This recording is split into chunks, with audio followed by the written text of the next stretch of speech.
We've got more information on Xbox Game Pass deals. How are these deals made? An Xbox game gets the full game on the disc, which is kind of rare nowadays, especially for Xbox. Nintendo is stopping one of their better features that allowed you to save money on games. So sad to see this. There's some big numbers for Battlefront 2. Crafton's weighed in on Subnautica 2. And we got Ghost of Yotei, the deep dive state of play, which the game looks great. And there is another announcement that came out with it. So we will take a look at all that. But before we do get into it, make sure to hit the subscribe, share, like, helps grow this channel, helps the community grow. So I do appreciate it. But for now, let's jump into it.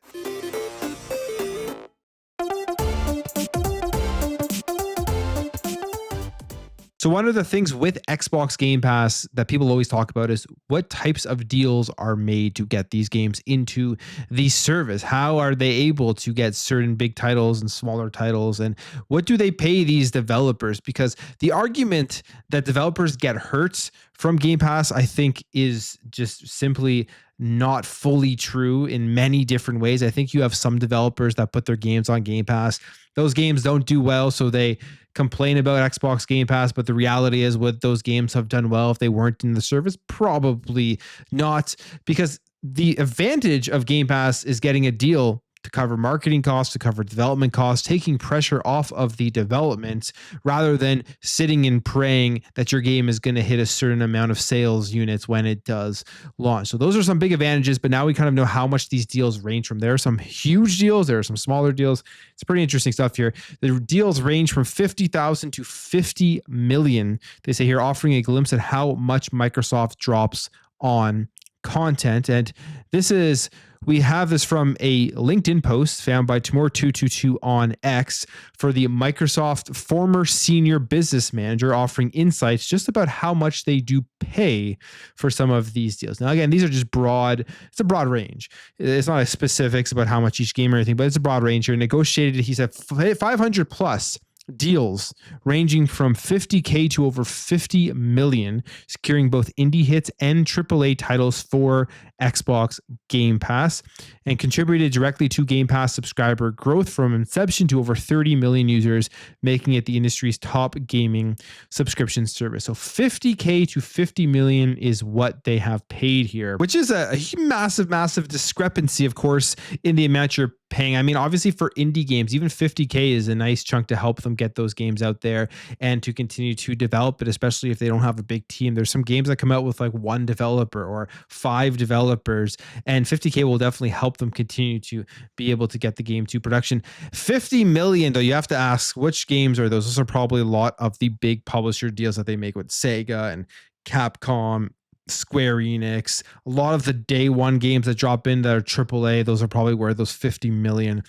deals go in. And again, $50 million for your game before it's even released, where it hasn't even had to test the market yet to see if people even like it and want to play it, I think is a very, very good deal. So when we hear about Game Pass not being good for developers and stuff, I think there is a lot more on the positive side of the story that you just don't see as many people causing huge headlines and headwaves. They do say, we've seen many developers come out and say how much they love Game Pass and how it has been great for their business and for their game and for the development. But it seems like all of those major positive stories get a minuscule amount of attention, considering how much people go over all of the huge negative stories whenever a random developer comes out and just says a line that Game Pass has been bad without providing any data or statistics or anything to even back up those claims. But there are the deals.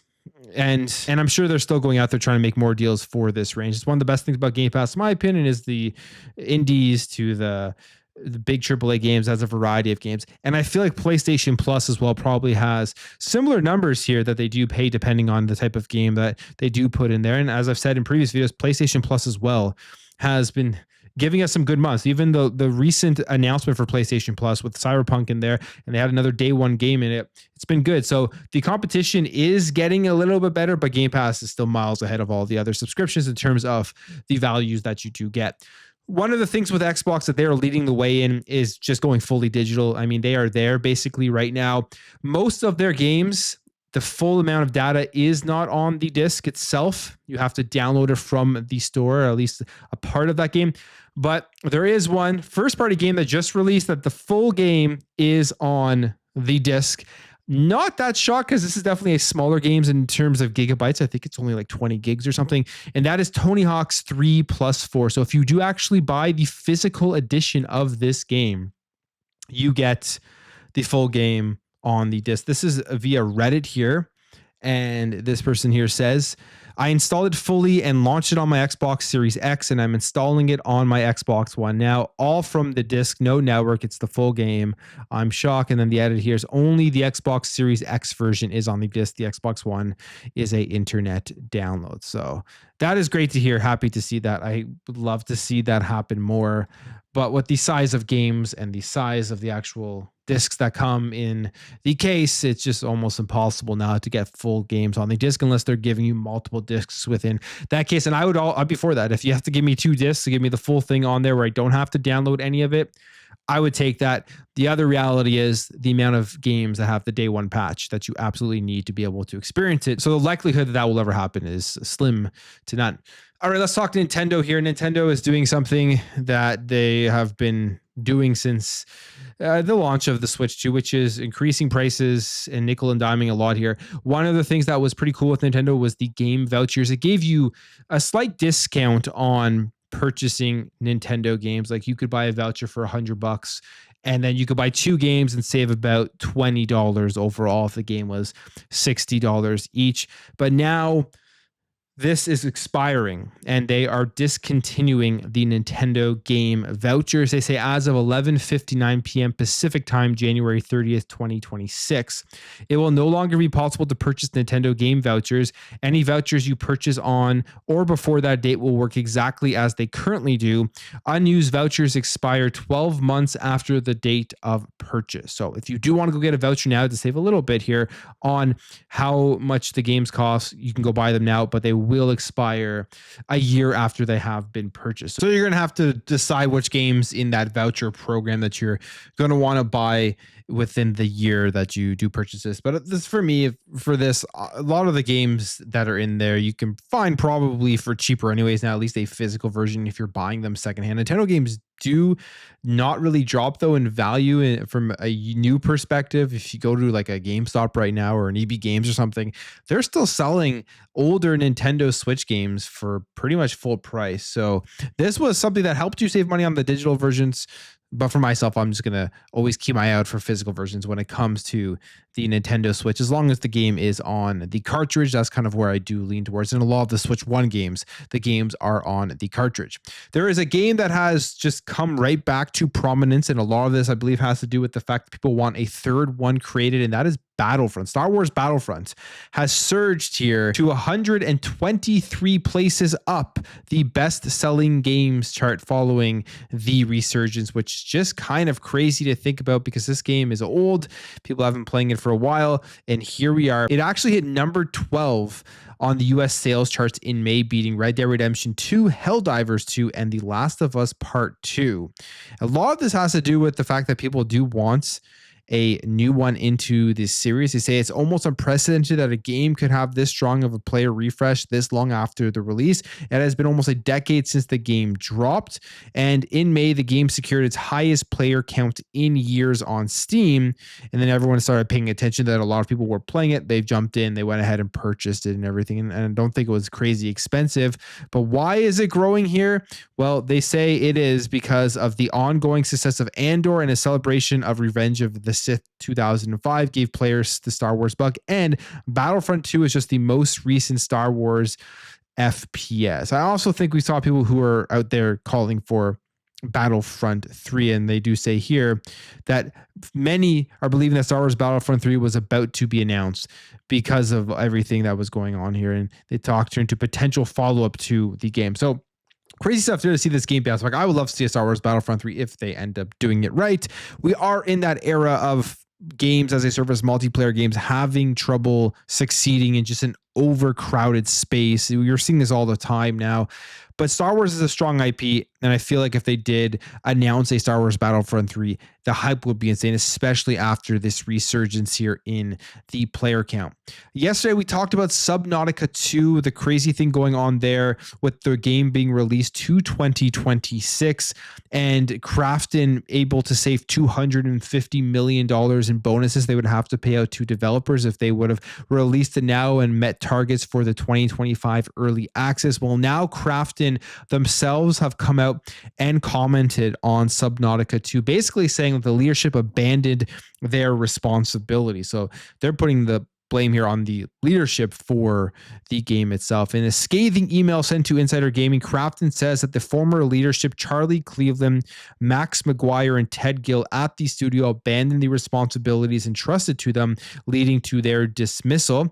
And Subnautica 2 was originally planned for early access launch in early 2024, but the timeline has since been significantly delayed, and Krafton made multiple requests to Charlie and Max to resume their roles as game director and technical director, respectively, but both declined to do so. They say, in particular, following the failure of Moonbreaker, Krafton asked Charlie to devote himself to the development of Subnautica 2. However, instead of participating in the game development, he chose to focus on a personal film project. And regarding the reported $250 million payout, Krafton says that they had dedicated 90% of the earnout to 3 former executives, and the payout was set with the expectation that they would demonstrate leadership and active involvement in the development of Subnautica 2. So that's where that was going. It was actually going to 3 former executives, but that's not getting paid out now because of the delay, because they're not going to be releasing this thing until 2026. The first Subnautica game had a major fan base, and I think this one would have met the expectations. I think this would have done well if they were able to get this game out. So kind of a mess there happening at Krafton and with the development of this game. This is also a day one Xbox Game Pass game. So if you are waiting for it, you're not going to have to buy it. If you are subscribed to Game Pass, you're going to be able to go ahead and jump into the game via the Game Pass service. So I'm not too interested in this one. I never played the first one, but I am interested to see how this whole thing does end up playing out in 2026 when it does release, especially with the stories that are coming out. And Krafton just saying that they're blaming management. And then there's the story about the $250 million thing. So kind of some interesting stuff there to follow. Sea of Thieves had their community update yesterday. Here are some of the things that you're going to be getting now in Sea of Thieves that they did announce. You will receive custom servers with a brand new toolset designed to allow community creativity in early 2026. Private, customizable sandbox commands to curate the server experience, such as spawn enemies and loot on command, turn off AI enemies, etc. Support safer sea fleets, and part of a new subscription model. So pretty cool stuff there in terms of the private customizable sandbox. I think a lot of people are going to make some awesome stuff in this game that, I mean, the game already has some crazy stuff that does happen. Sea of Thieves is wildly successful on multiple platforms, and more updates will be coming to this one. I think this one is here to stay, especially with Rare right now. We don't know what any other games that they are working on. I'm sure there is something that is going to be starting at some point, but with Everwild being canceled right now, all of the focus, I think, is on Sea of Thieves. And finally, Ghost of Yotei had their big state of play. They showed off the game, bunch of stuff they went through in depth, the combat, the different modes, and the exploration in the world and everything. And I think the game looks phenomenal. I mean, it's a sequel to Ghost of Tsushima, which was a great game. Sucker Punch is a great developer who's made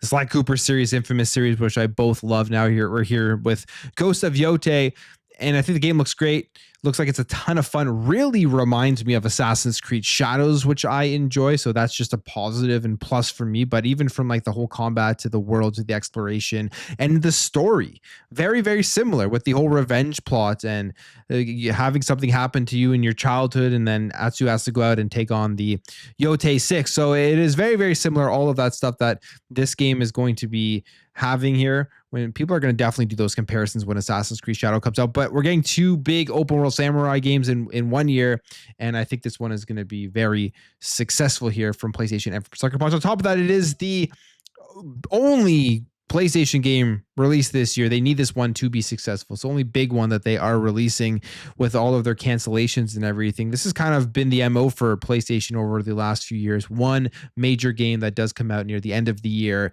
generally does well, sells well, critically acclaimed and stuff. And they're going to try to do that again here with Ghost of Yotei. October 2nd is the release date for this game. The other thing that they did show off is there's going to be some special edition PlayStation 5s here, some covers, PS5 Pro, all of that stuff. And I think these actually look very nice as well. So here is what they announced that will be releasing alongside the game on October 2nd. There will be a PS5 Ghost of Yotei Gold Limited Edition bundle, which will be available globally. You can see here the different versions that they do have. You have this one, which is the actual PlayStation 5 Slim that you get.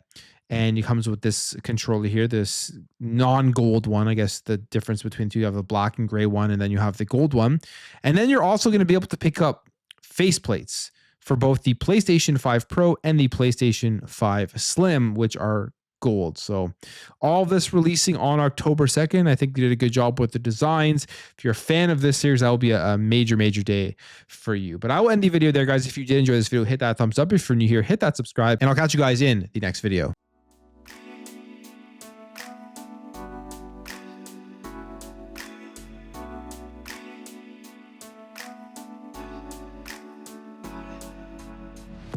Bye.